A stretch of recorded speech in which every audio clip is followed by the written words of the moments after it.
আসসালামু আলাইকুম দর্শক, স্বাগত জানাচ্ছি আর্টিফির রাতের সংবাদে। আপনাদের সঙ্গে রয়েছে আমি আফসানা সরিয়া। শুরুতেই জানিয়ে দেব মার্কেন্টাইল ব্যাংক সংবাদ শিরোনাম।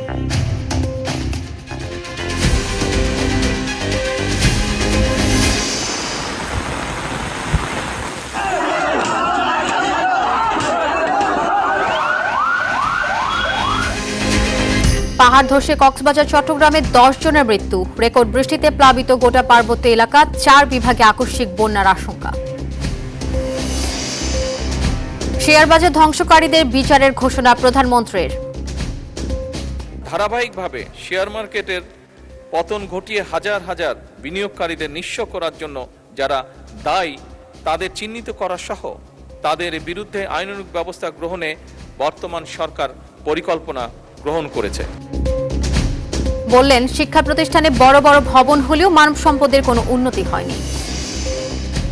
তত্ত্বাবধায়ক সরকার বাতিল অসাংবিধানিক, একদলীয় শাসন কায়েমের চেষ্টা। মন্তব্য অ্যাটর্নি জেনারেলের। পঞ্চদশ সংশোধনী নিয়ে আপিলের রায় কাল। শাপলা চত্বরে মানবতা বিরোধী অপরাধের মামলায় তদন্ত শেষ। প্রধান আসামি শেখ হাসিনা। প্রতিবেদন শীঘ্রই। এবং মিশরের গোল বাতিল নিয়ে তুলকালাম। রেফারির ভূমিকা নিয়ে পক্ষে বিপক্ষে যুক্তি সাবেক ফুটবলার, সাবেক রেফারি ও বিশ্লেষকদের।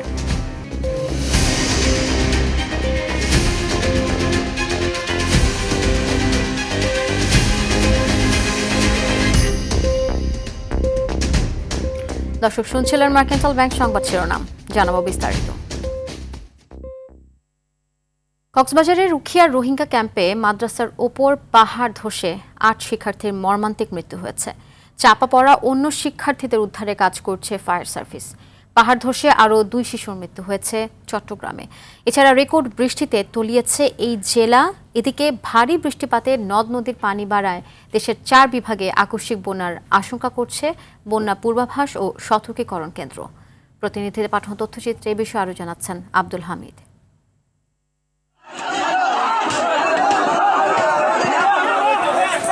গত কয়েকদিনের ভারী বৃষ্টিপাতের প্রভাবে কক্সবাজারের উখিয়ার রোহিঙ্গা ক্যাম্পের মাদ্রাসার উপর পাহাড় ধসে শিক্ষার্থীদের মৃত্যুর ঘটনায় শোকের ছায়া নেমে এসেছে। চাপা পড়া অন্য শিক্ষার্থীদের উদ্ধারে অভিযান চালাচ্ছে ফায়ার সার্ভিস।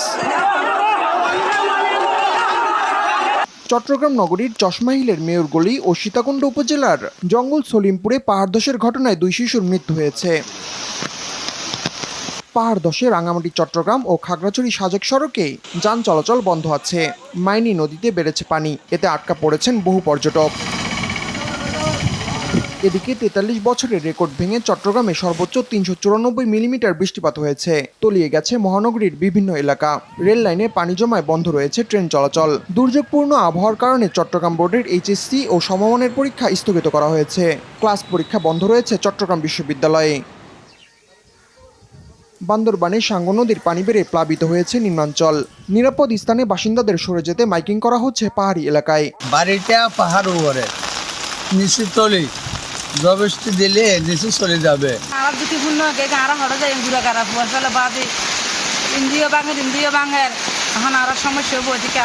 এখানে যারা ঝুঁকিতে আছে, ঝুঁকিপূর্ণ জায়গায় বসবাস করছে, তাদেরকে আমরা নিরাপদ স্থানে চলে যেতে বলছি। আমরা এখন আসলে সচেতনমূলকভাবে মাইকিং করছি। বরগুনায় বঙ্গোপসাগরে ট্রলারডুবির ঘটনায় 2 জেলে নিখোঁজ রয়েছেন। ভোলা, লক্ষ্মীপুর সহ 6টি রুটে বন্ধ রয়েছে লঞ্চ চলাচল। মাছের ঘের পুকুর তলিয়ে বিপাকে পড়েছেন পটুয়াখালী ও রাঙামাটির বাসিন্দারা। ঝালকাঠিতে বেড়েছে সুগন্ধা, বিষকালী সহ অন্যান্য নদ নদীর পানি।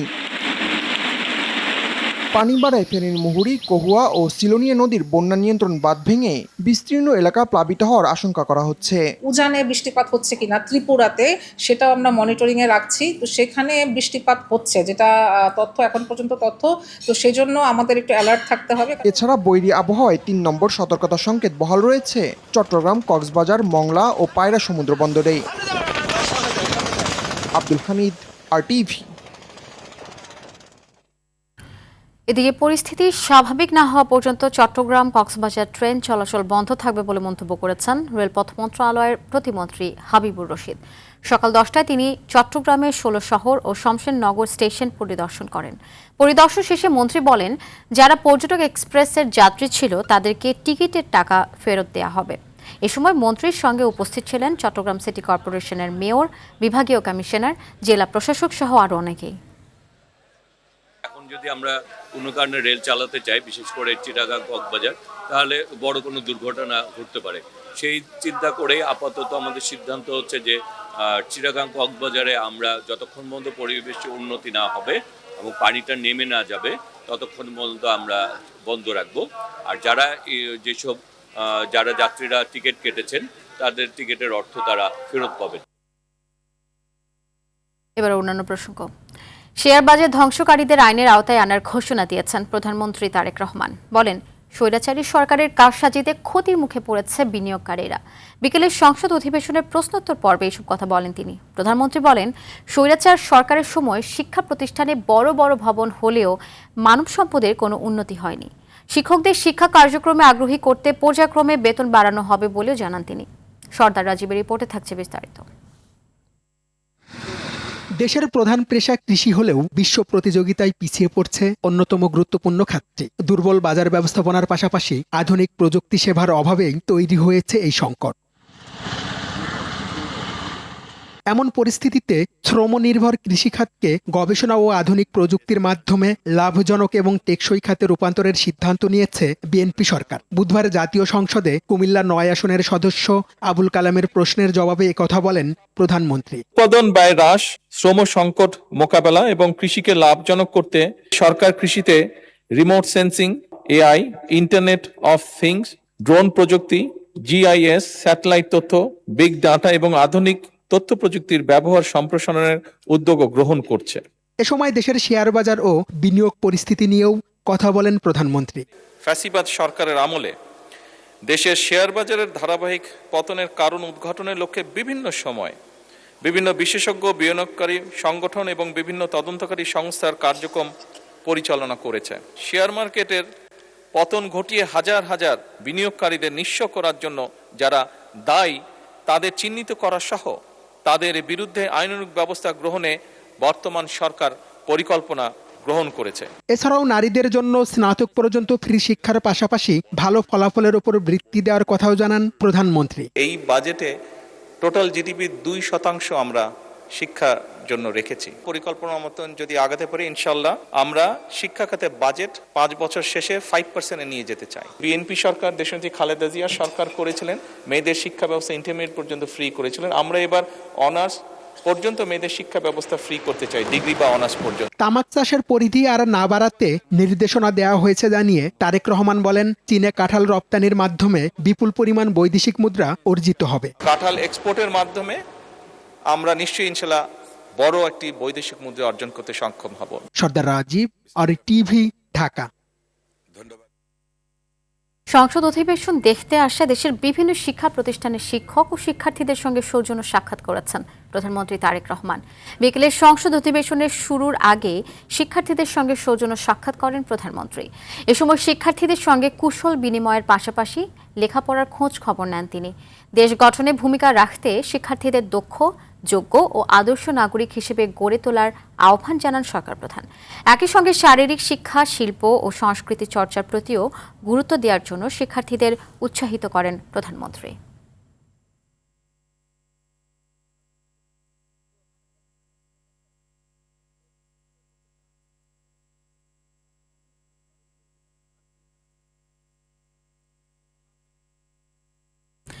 একীভূত হওয়া 5 ব্যাংকের আমানতকারীরা সুদসহ টাকা ফেরত পাবেন, তবে এর জন্য কিছুটা ধৈর্য ধরতে হবে বলে জানিয়েছেন অর্থমন্ত্রী আমির খসরু মাহমুদ চৌধুরী। বুধবার সংসদ অধিবেশনে সংরক্ষিত নারী এমপি রেহানা আক্তার রানুর প্রশ্নের জবাবে একথা বলেন তিনি। মন্ত্রী বলেন, নির্বাচিত সরকার হিসেবে জনগণের স্বার্থ সংরক্ষণে আমানতসহ সুদ ফেরত দিতে প্রতিশ্রুতিবদ্ধ সরকার। এদিকে সরকার গণমাধ্যমের স্বাধীনতা ও পেশাদারিত্ব সহ দায়িত্বশীল সাংবাদিকতা নিশ্চিত করতে প্রতিশ্রুতিবদ্ধ জানিয়ে তথ্যমন্ত্রী জহির উদ্দিন স্বপন বলেছেন, মোবাইল জার্নালিজমের নামে অনুমোদনহীন বা অনৈতিক কার্যক্রম সমর্থন করা হবে না। বর্তমান সময়ে কৃত্রিম বুদ্ধিমত্তা, আর্টিফিশিয়াল ইন্টেলিজেন্স ও ডিপফেক প্রযুক্তির অপব্যবহার করে গুজব, অপতথ্য, ভুয়া তথ্য, বিভ্রান্তি ছড়ানোর অপচেষ্টা প্রতিরোধে আমাদের মন্ত্রণালয় বিভিন্ন কার্যক্রম আমরা বাস্তবায়ন করার চেষ্টা করছি। 300টির অধিক বিভ্রান্তিকর ফেসবুক অ্যাকাউন্ট এবং 100টি এক্স অ্যাকাউন্ট চিহ্নিত করা হয়েছে।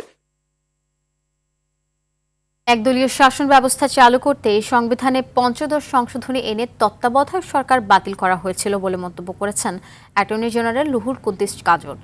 পঞ্চদশ সংশোধনী নিয়ে করা আপিলে তৃতীয় দিনে রাষ্ট্রপক্ষের শুনানিতে এ মন্তব্য করেন তিনি। যদিও শুনানিতে এই সংশোধনীর পুরোটাই বাতিল চেয়েছেন সুশাসনের জন্য নাগরিক সুজনের আইনজীবী শরীফ ভূঁইয়া, তবে আংশিক বাতিল চান জামায়াতের আইনজীবী। কাল আপিলের রায় ঘোষণা করবে আদালত। বিস্তারিত জিএম মাহমুদের রিপোর্টে। 24-এর গণঅভ্যুত্থানে আওয়ামী লীগ সরকারের পতন হলে আলোচনায় আসে 2011 সালের 30 জুন জাতীয় সংসদে পাশ হওয়া সংবিধানের পঞ্চদশ সংশোধনী, যার মাধ্যমে নির্বাচনকালীন তত্ত্বাবধায়ক সরকার ব্যবস্থা বাতিল, শেখ মুজিবুর রহমানকে জাতির জনক স্বীকৃতি দেয়া সহ প্রায় 54টি ক্ষেত্রে পরিবর্তন আনা হয়। পরে অন্তর্বর্তী সরকারের সময়ই এ সংশোধনী বাতিল চেয়ে করা দুটি রিটের রায়ে কয়েকটি বিধানকে অসাংবিধানিক ঘোষণা করে হাইকোর্ট। এতে তত্ত্বাবধায়ক সরকার ফেরার পথ খুললেও কিছু জটিলতা থেকে যাওয়ায় বিএনপি, জামায়াত ও সুজন সহ কয়েকটি পক্ষ আপিল করে। বুধবার আপিলের রাষ্ট্রপক্ষের শুনানিতে সংবিধান পরিপন্থী কোনো বিষয় সংশোধনীতে থাকলে তা বাতিল চান অ্যাটর্নি জেনারেল। একদলীয় ব্যবস্থায় ফিরে নেওয়ার জন্যই মূলত পঞ্চদশ সংশোধনী আনা হয়েছিল। নির্বাহী বিভাগ, পার্লামেন্ট এবং বিচার বিভাগ তারা স্বতন্ত্রভাবে তাদের কাজ করবে এবং স্বতন্ত্রভাবে কাজ করার ক্ষেত্রে একে অপরের পরিপূরক হবে, কিন্তু কারো কার্যক্রম যেন আরেকজনকে কোনো রকম হস্তক্ষেপ না হয় সেটা বিবেচনা রাখতে হবে। এর আগে সোম ও মঙ্গলবার শুনানি করে সুশাসনের জন্য নাগরিক সুজন ও জামায়াত সহ আপিলকারী কয়েকটি পক্ষ। এ সংশোধনী সঠিক প্রক্রিয়া অনুসরণ করে করা হয়নি দাবি করে এর পুরোটাই বাতিল চান সুজনের আইনজীবী। জনগণ পঞ্চদশ সংশোধনী সমর্থন করে কিনা এবং এই ভোটের ফলাফল যদি না হতো তাহলে কিন্তু এই সংশোধনী সেখানেই বাতিল হয়ে যেত। কাজে আমি বলেছি এই যে গণভোটের প্রক্রিয়াটা অনুসরণ করা হয়নি, এর কারণে পুরো সংশোধনীটাই প্রশ্নবিদ্ধ হয়েছে। তবে পুরোটা নয়, আংশিক বাতিল চান জামায়াতের আইনজীবী। বলেন, গণতন্ত্র ও জনগণের শাসন প্রতিষ্ঠায় এর বৃহৎ অংশ সংসদের উপর ছেড়ে দেওয়া উচিত। পুরোটা বাতিল করলে বেশ কিছু ভ্যাকুয়াম বা শূন্যতা দেখা দিবে। এই শূন্যতা সাংবিধানিক শূন্যতার জন্ম দিবে এবং এতে বাংলাদেশ নামক রাষ্ট্রটি সাংবিধানিক দৃষ্টিকোণ থেকে নানান জটিলতার মধ্যে পড়তে পারে। বৃহস্পতিবার সর্বোচ্চ আদালতের এ রায়ে অবসান হতে পারে সংবিধানের পঞ্চদশ সংশোধনী নিয়ে চলা দীর্ঘদিনের আইনি জটিলতা। GM Mahmud, RTV, Dhaka. 2013 সালের 5 মে রাজধানীর শাপলা চত্বরে হেফাজতে ইসলামের সমাবেশ ঘিরে হত্যাসহ মানবতা বিরোধী অপরাধের অভিযোগে দায়ের করা মামলার তদন্ত শেষ হয়েছে বলে জানিয়েছেন প্রসিকিউশন। বর্তমানে তদন্ত প্রতিবেদনের খসড়া চূড়ান্ত যাচাই বাছাই চলছে। ট্রাইব্যুনালের বিচারিক কার্যক্রম 21 জুলাই শুরু হওয়ার পর প্রতিবেদন জমা পড়লে দ্রুত আনুষ্ঠানিক অভিযোগপত্র দাখিল করা হতে পারে। মামলার প্রধান আসামি শেখ হাসিনা সহ সাবেক স্বরাষ্ট্রমন্ত্রী, সাবেক আইজিপি, কয়েকজন পুলিশ কর্মকর্তা ও সাংবাদিক সহ মোট 28 থেকে 30 জনের বিরুদ্ধে অভিযোগ আনার প্রস্তুতি চলছে। তদন্ত প্রতিবেদন জমার আগে পূর্ণাঙ্গ আসামির তালিকা প্রকাশ করা হবে না।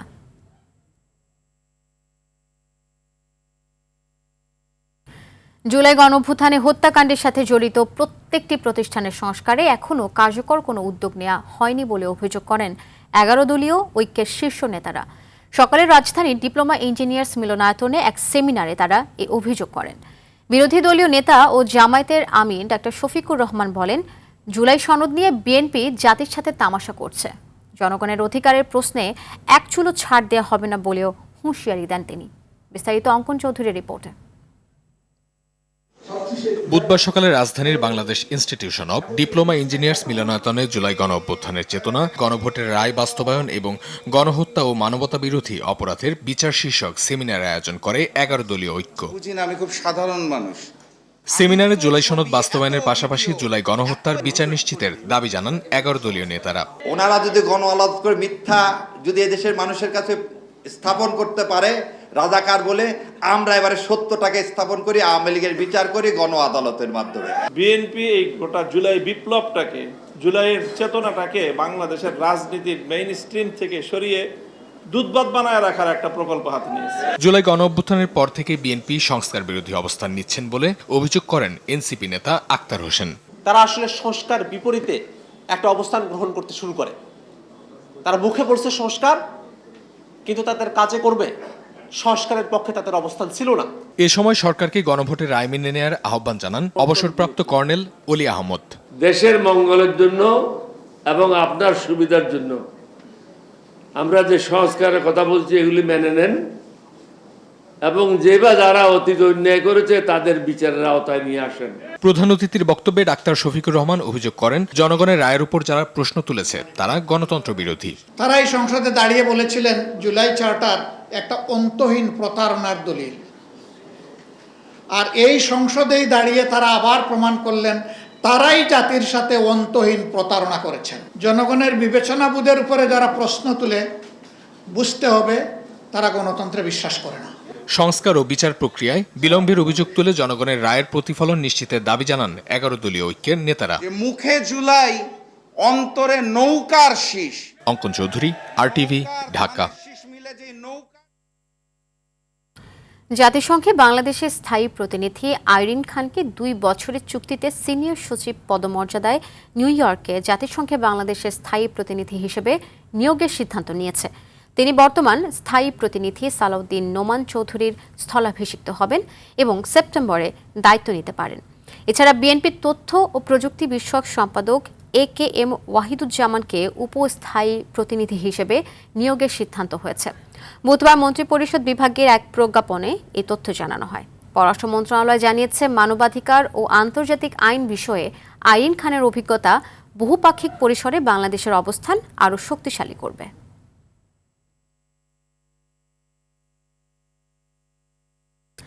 ইউরোপীয় ইউনিয়নের নির্বাচন পর্যবেক্ষণ মিশনের 19টি সুপারিশ অন্তত গুরুত্বপূর্ণ বলে উল্লেখ করেছেন নির্বাচন কমিশনার আবুল ফজল সানাউল্লাহ। রাজধানী ঢাকায় পর্যবেক্ষকদের নিয়ে আয়োজিত এক সংলাপে তিনি জানিয়েছেন, কমিশন এই সুপারিশগুলোর সাথে সমন্বয় করেই নির্বাচনী ব্যবস্থা বাস্তবায়নের চেষ্টা করবে। এ সময় ইইউ রাষ্ট্রদূত বলেন, সংস্কার কমিশন ও ইইউর সুপারিশগুলো নির্বাচনের ক্ষেত্রে কিভাবে প্রতিফলিত হয়ে সেটা দেখার অপেক্ষায় আছে তারা। আতিকা রহমানের রিপোর্ট। ত্রয়োদশ জাতীয় সংসদ নির্বাচনে ইউরোপীয় ইউনিয়ন, আনফ্রেল, কমনওয়েলথ পর্যবেক্ষক দল বিভিন্ন সুপারিশ তুলে ধরে। এরই ধারাবাহিকতায় রাজধানীর একটি হোটেলে নির্বাচন পর্যবেক্ষকদের নিয়ে ইউরোপীয় ইউনিয়ন ও নির্বাচন কমিশন সংলাপের আয়োজন করেছে। উদ্বোধনী অধিবেশনে ইইউ রাষ্ট্রদূত মাইকেল মিলার বলেন, ইইউ 19টি সুপারিশ তুলে ধরেছে। গণতান্ত্রিক নির্বাচনে সব অংশীজনকে নিয়ে ইসি সেগুলো বাস্তবায়ন করবে। ইউরোপীয় ইউনিয়নের পর্যবেক্ষণ দল রিপোর্টে প্রধানত 19টি সুপারিশ করেছে। সেগুলো নিয়ে নির্বাচন কমিশনের সঙ্গে সংলাপ অত্যন্ত গুরুত্বপূর্ণ।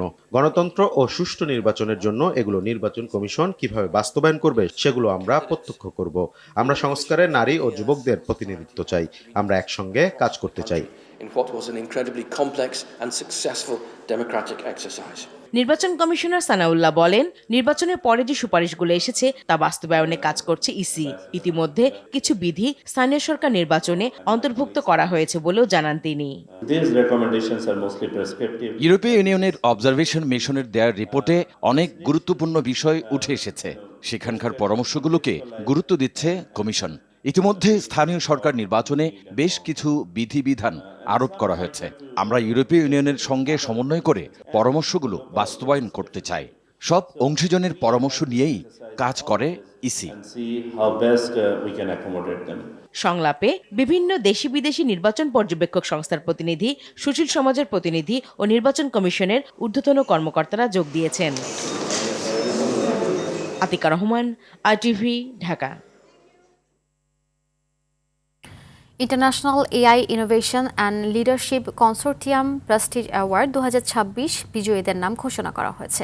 একটি হোটেলে মিট দ্য প্রেস অনুষ্ঠানে আনুষ্ঠানিকভাবে ঘোষণা দেন IAILC প্রেসিডেন্ট ও প্রতিষ্ঠাতা প্রফেসর BC পান্ডে। তিনি জানান, আন্তর্জাতিক পর্যায়ে মানবকেন্দ্রিক কৃত্রিম বুদ্ধিমত্তা, নৈতিক নেতৃত্ব, শিক্ষা, গবেষণা, উদ্ভাবন, সাইবার নিরাপত্তা, ডিজিটাল রূপান্তর এবং টেকসই উন্নয়নে বিশেষ অবদানের স্বীকৃতি হিসেবে 25 জুলাই ঢাকায় হোটেল সোনারগাঁওয়ে এ পুরস্কার তুলে দেওয়া হবে, যার পুরো আয়োজন করেছে কানাডা ভিত্তিক সংস্থা ইউনিভার্সাল হিউম্যানিটি ফাউন্ডেশন UHF। বিভিন্ন ক্যাটাগরিতে নির্বাচিত মোট 57 বিজয়ী ব্যক্তি ও প্রতিষ্ঠানের নাম প্রকাশ করেন BC পান্ডে। পাকিস্তানের দক্ষিণ পশ্চিমাঞ্চলীয় প্রদেশ বেলুচিস্তানে বিচ্ছিন্নতাবাদীদের সশস্ত্র হামলায় 4 দিনে দেশটির পুলিশ ও সেনাবাহিনীর অন্তত 42 সদস্য নিহত হয়েছেন। বুধবার দেশটির সামরিক বাহিনীর আন্তঃবাহিনী জনসংযোগ পরিদপ্তর ISPR এর পক্ষে এই তথ্য জানায় জনসংযোগ পরিদপ্তর মহাপরিচালক লেফটেন্যান্ট জেনারেল আহমেদ শরীফ চৌধুরী। তিনি আরও বলেন, বেলুচিস্তানে গত 6 জুলাই থেকে এখন পর্যন্ত 3টি হামলার ঘটনায় নিহত হয়েছেন তারা। একই সময় নিরাপত্তা বাহিনী অভিযান চালিয়ে অন্তত 54 সন্ত্রাসীকে হত্যা করেছে বলেও দাবি করেছে ISPR।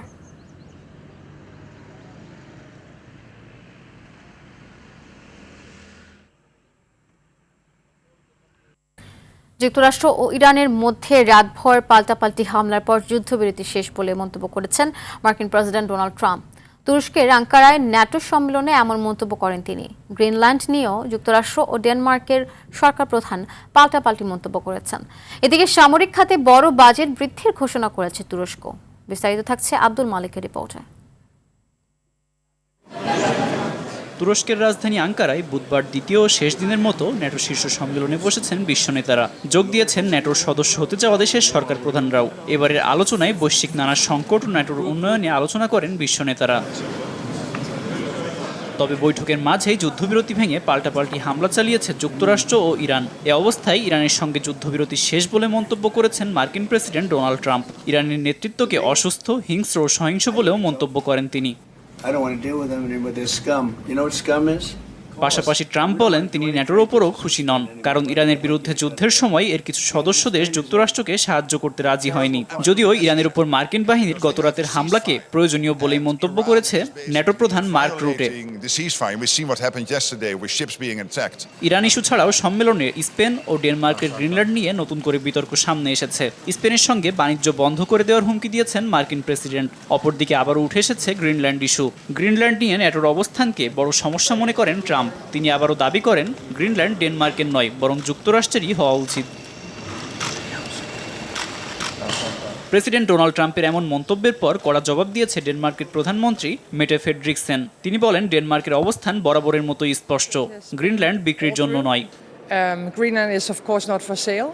বিশ্ব নেতাদের এই বহুমুখী দ্বন্দ্বের মাঝেই স্বাগতিক দেশ হিসাবে নিজেদের সামরিক শ্রেষ্ঠত্ব প্রমাণ করতে মরিয়া তুরস্ক। সম্মেলনে তুর্কি প্রেসিডেন্ট রিসেপ তাইপ এরদোগান আঞ্চলিক ও বৈশ্বিক ভূরাজনৈতিক বর্তমান অস্থিরতার কথা মাথায় রেখে নিজেদের দেশের জিডিপির রেকর্ড 5% প্রতিরক্ষা খাতে ব্যয়ের ঘোষণা দিয়েছেন। এর মধ্যে ক্ষেপণাস্ত্র প্রতিরক্ষা উন্নয়নে $24 বিলিয়ন ব্যয় করা হবে। একই সাথে হরমুজ প্রণালীতে মাইন অপসারণের কাজ করতেও আগ্রহী এরদোগান।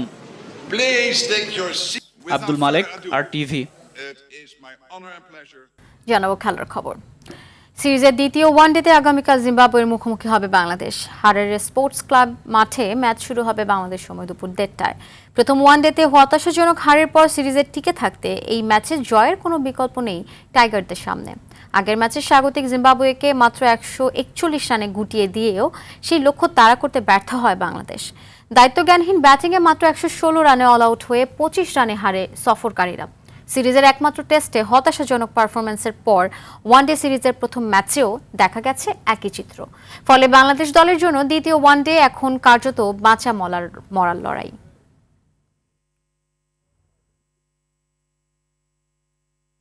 দর্শক, রাতের সংবাদে পর্যন্তই। মধ্যরাতের সংবাদ 1টায় দেখার আমন্ত্রণ রইল। এতক্ষণ সাথে থাকার জন্য অসংখ্য ধন্যবাদ।